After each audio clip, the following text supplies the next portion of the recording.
Suicide Intervention by Latasha Jones.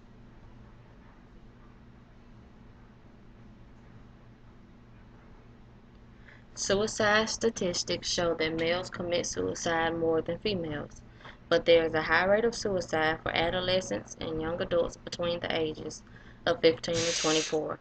To lessen the incidence of suicide, we must be able to prevent suicide. The start to combating this terrible burden is identifying risk factors which cause the males to entertain the thought or the action. History of prior suicide attempts. This is the strongest risk factor for suicide. When coming in contact with someone like this, it is important to get them psychiatric and psychological help to sort through their mental thoughts and processes.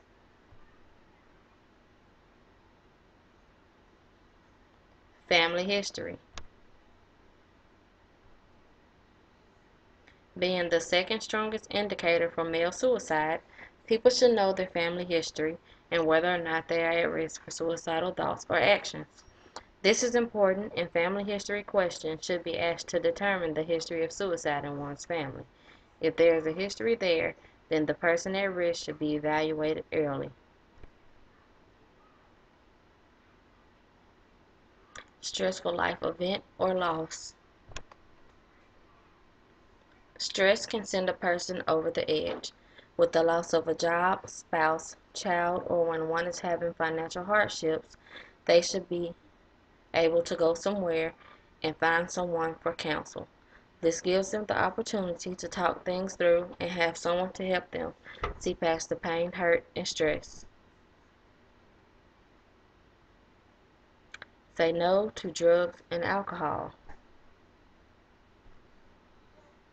Drugs and alcohol should be eliminated from the person's daily activities.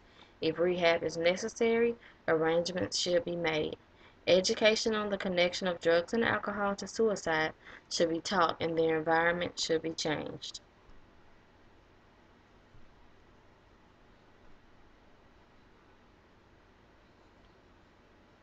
History of depression and mental illness. A history of depression and mental illness can lead males into a feeling of hopelessness and not feeling wanted. They may feel that they are not good enough and consider taking their lives to stop the hurt. To counteract this, a proper diagnosis should be given and medicine should be prescribed to treat the symptoms. They should be surrounded by positive people who love them and directed to help centers and contacts when they feel overwhelmed.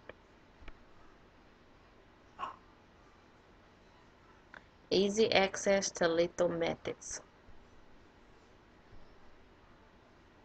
All lethal methods should be taken out of reach. Pills, guns, knives, rope, or any other self-harm methods should be kept away. If the male is entertaining the idea of suicide, he may need to be supervised in the event that he may take action.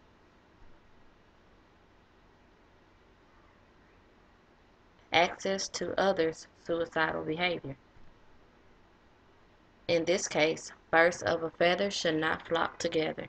If the male is feeling suicidal, he needs to refrain from surrounding himself with negative, lethargic, or suicidal people. He needs to be surrounded by love, goals, and happiness. He needs to be around people who love him. Spending time on family outings can help show that he is appreciated.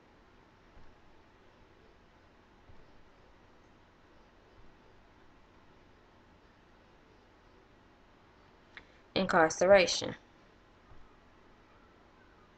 The best ways to combat this one is from refraining from being incarcerated. But for those who make bad decisions and have to go, there needs to be counseling while in jail for them. They should know that they have to take responsibility for their actions, and suicide will be the easy way out and hurt their loved ones greatly. There will be life after jail if they have a release date. If they are in jail for life, their family should be encouraged to visit them to show them love.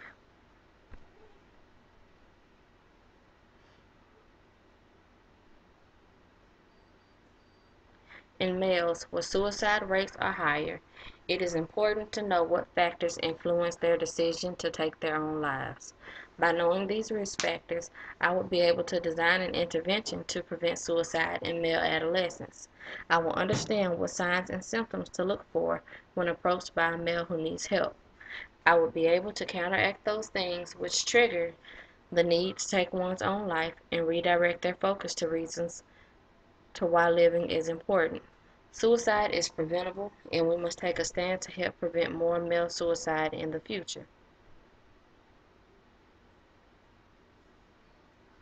There are different lines and contacts that you can call if feeling suicidal.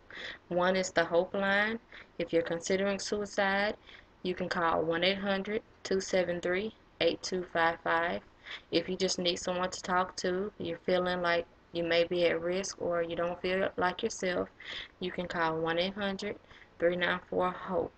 In most cases of suicide, a person doesn't want to die, they just want the pain to stop. But pain is temporary.